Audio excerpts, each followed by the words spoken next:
Hey everyone, thanks for checking out my video. This is a video about my 1/500th scale Enterprise model from Revell of Germany.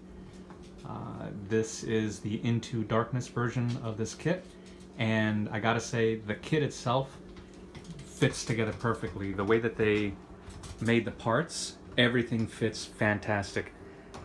Hardly had to do any filling at all on the seams.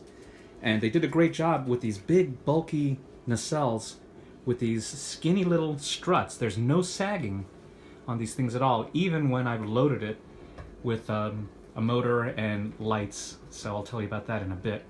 You can see that the model is covered completely with a set of decals, and those were made by Acreation. I don't know how to pronounce it exactly, but it really gives a really good look to the model. It gives it a really good sense of scale. And also, obviously, the kit itself came with its own set of decals. So what you do is you put the Acreation set of decals on first, then you spray it with a layer of clear coat, and then you use the decals that come with the kit.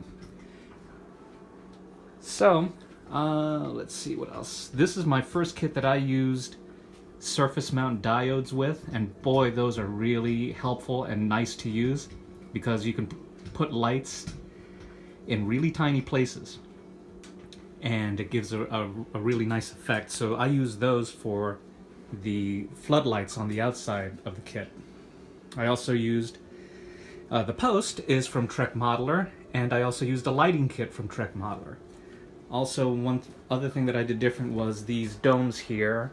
I used clear smoke instead of clear blue. I know a lot of folks use clear blue.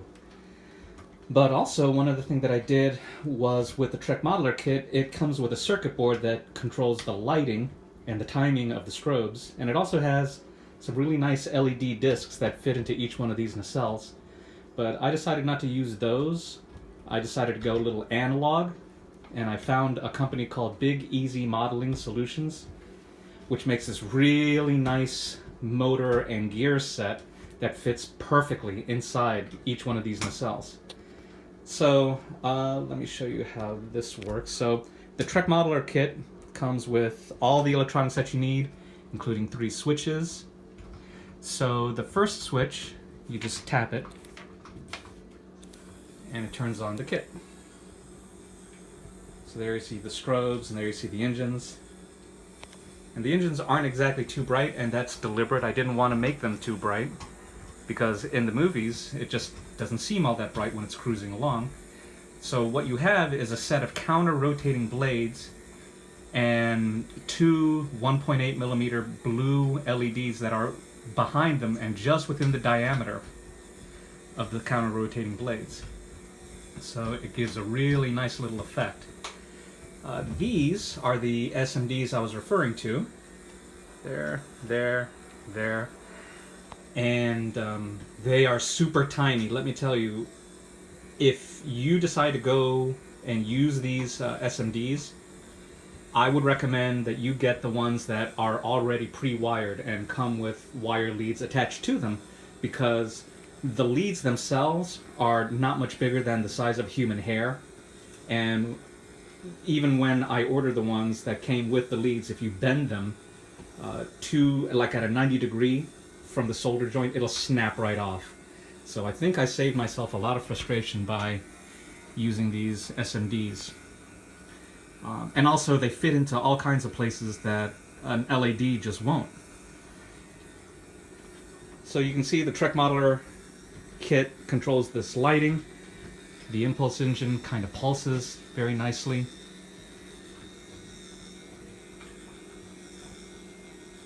And let's see, I used LEDs on either side of this hanger. I also used Paragraphics set of brass etchings for this kit. I didn't use the hanger deck because I just didn't have the patience. I've seen some other people that have done a great job using those, and it looks really good in the hanger bay. So you saw 3 switches that the kit came with. The first one turns everything on. I'll go back on this one. The second one second switch here, black one. What that does is it shuts off your impulse engine and then brightens up these nacelles, kind of like you're going into, like in the movies, how it shows like you're going in a warp drive. So we'll turn that back on. And you see that power's down. The impulse engine comes back on. And then another thing that this kit has is, I'll turn the lights off for this. Third button is all weapons fire. So you can see the phaser turrets flickering and the photon torpedo launcher there. Strobes like it's launching. And we also have torpedo or phaser turrets in the bottom of the saucer also. So we'll turn that off. And there you go. Let's see, what else can I tell you about that? I'll add links in the comments section to the products that I used. But I like the effect of the engines versus the spinning LEDs. I will say that using the blades from Paragraphics with the Big Easy motors that I got was a little bit of a challenge because the holes for those counter-rotating blades are smaller than the shaft that the motors had. So kind of had to finagle getting those blades to work with those motors. But anyway, like I said, it has a nice effect to it. So all in all, not a hard model to put together, and the products that I used made everything come together really nicely. Again, I use Paragraphics for just about every model that I put together. They have some very nice detailing products for each kit. For example, we got the little brass plate here. And let's see, what else did I... Oh yeah, the little